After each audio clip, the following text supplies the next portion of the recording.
With the days growing colder and the nights growing longer, people trading out their plastic pumpkins for fake trees, it's clear that 2023 is coming to an end. And this end of the year has got me thinking about a couple things. The first is my own end, that I will face a cold and lonely and dark end. And the other is the Game of the Year awards. The Game of the Year awards are just around the corner, with the announcing potential nominees being sometime in mid-November and the awards themselves in early December. I've been thinking about who might be winning this year's Game of the Year awards. It's clearly Baldur's Gate, right? Or is it? So bust out the seasonal depression and let's talk about who might be winning this year's Game of the Year award. The Game Awards are an annual award ceremony that's been going on since 2014 that celebrates the gaming industry and community of that year and the years prior, with 2023 being the 10th Game Awards and the 10th Game of the Year. The most prestigious award that can be won at the Game Awards is the Game of the Year award. The Game of the Year award is given to one of the 6 chosen nominees of that year. Now, the nominees haven't been announced yet, but they should be being announced sometime in mid to late November. So before they get out there, we have to kind of speculate who might be the 6 nominees. The Game Award for the Game of the Year is given to a video game judge to deliver the best experience across creative and technical fields. It is presented as the final award of the ceremony and is widely considered its most prestigious honor. The category was expanded from 5 to 6 nominees in 2018, and the award is traditionally accepted by the director of the winning game or an executive from the studio. In 2014, the winner was Dragon Age Inquisition. In 2015, Witcher 3 Wild Hunt. 2016, Overwatch.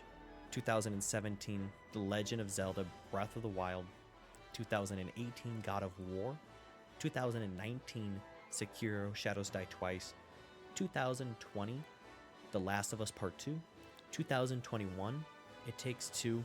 And last year, 2022, Elden Ring. This year, the nominees haven't been announced yet, but that won't stop me from wildly speculating and blindly guessing on who might be the 6 nominees for this year.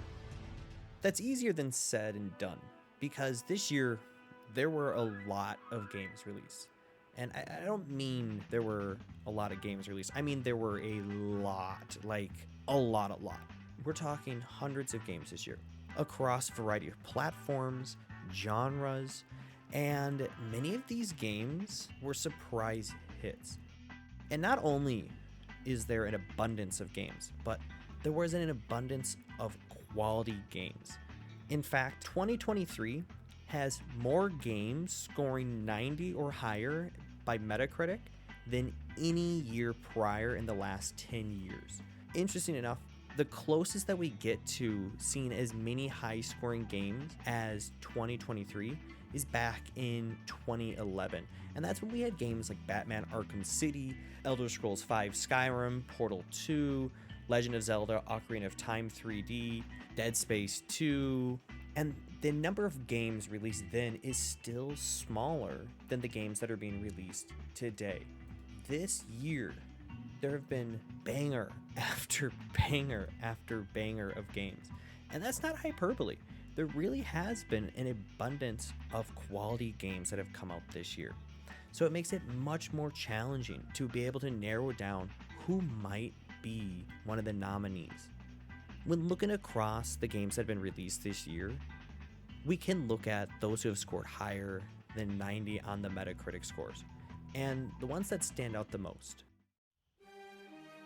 Another massive nominee this year, and for many people might actually be their choice to win, is Zelda Tears of the Kingdom. Zelda Tears of the Kingdom really builds on and perfects what Breath of the Wild started for the Zelda franchise.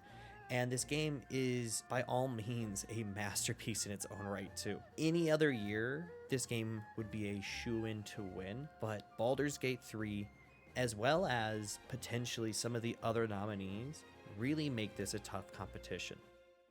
Another one, which was a surprise to many, is Baldur's Gate 3. I genuinely believe Baldur's Gate 3 is going to win Game of the Year. And if you've played Baldur's Gate 3, I'm sure you can understand what I mean by that. For most people, Baldur's Gate 3 was a pleasant surprise. The average person wasn't really aware of the Baldur's Gate franchise, and unless you were a Baldur's Gate fan or a D&D fan, you really weren't expecting Baldur's Gate 3. But when it came out, it blew people's minds, and it really is deserving of Game of the Year. But that doesn't mean any of the other nominees aren't.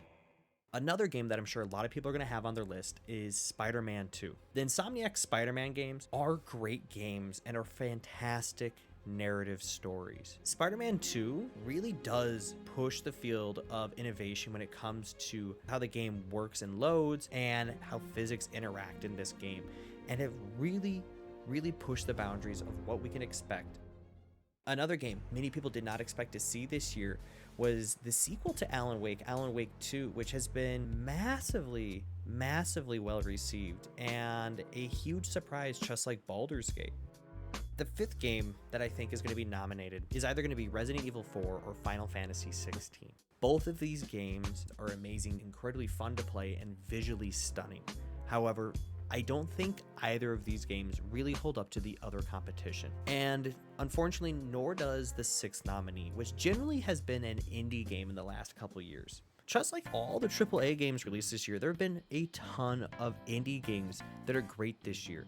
Dredge and Hi-Fi Rush, I think, are the two strongest contenders in my book that could be getting a nominee for Game of the Year. Each of these games all deserve an opportunity to be Game of the Year, with their narratives, with the technology that they use, with their writing and their art, and the actors. And the people who created these games really put their entire being into these masterpieces. 2023 is really shaping out to be a phenomenal year for gaming. Those 6 games aren't the only amazing games coming out this year. In fact, I could really hear arguments for many other games that could really make this nominee list. Like Diablo 4 that came out back in June. For many people of the Diablo franchise, this was a game that they genuinely liked and enjoyed. But for others, it was bogged down by corporate greed. Speaking of corporate greed, Cyberpunk 2077 with Phantom Liberty and Cyberpunk 2.0's update really creating almost a brand new game out of the cyberpunk world. Heck, Dave the Diver really could be the indie nominee that makes that 6th slot for Game of the Year. A phenomenal and beautiful game by Mint Rocket. Super Mario Bros. Wonder, the game that many Mario Bros. Fans have been asking for Nintendo to going back to a 2D platform that the Mario Bros. Originated from. Speaking about 2D platforms, maybe Sonic Superstars is what you want. Just like the Mario Bros. Wonder goes back to its roots as a 2D platformer. We also see the Street Fighter and Mortal Kombat rivalry with Street Fighter 6 coming out, and a phenomenal game in its own right, and Mortal Kombat 1 with many fans enjoying it, but with some maybe questionable DLC practices. What I'm trying to get at is whoever wins the Game of the Year awards this year, and whoever the 6 nominees are, we should recognize that 2023 really is one of the greatest years of gaming, if not the greatest year of recent gaming. This year, there's been almost a game for any type of fan, and in the last 10 years, we haven't seen this many titles score a 90 or higher on Metacritic, and this many games that could potentially win Game of the Year. And there are a handful of factors that may be contributing to this. The first is that gaming has really grown to be a major part of our culture. Because of this, it has become a very established industry. And within this industry, we've seen leaps in technology that allowed us to create greater pieces of work. Another major factor was the pandemic and COVID. Many games development had to slow down or stop completely, and this pushed back a ton of games. And coincidentally, we are now seeing these delayed games being released this year and the last couple of years. And these factors combined together really created the perfect storm for what could be the greatest year in gaming.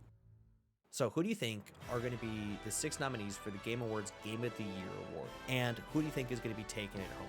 As always, this is Bad Media. Thanks for watching. We really do appreciate it. Don't forget to like, subscribe, and turn on notifications. It really does help us out. We're a growing channel, and we want to make more content. So let us know what we should make next. Thanks again. Peace.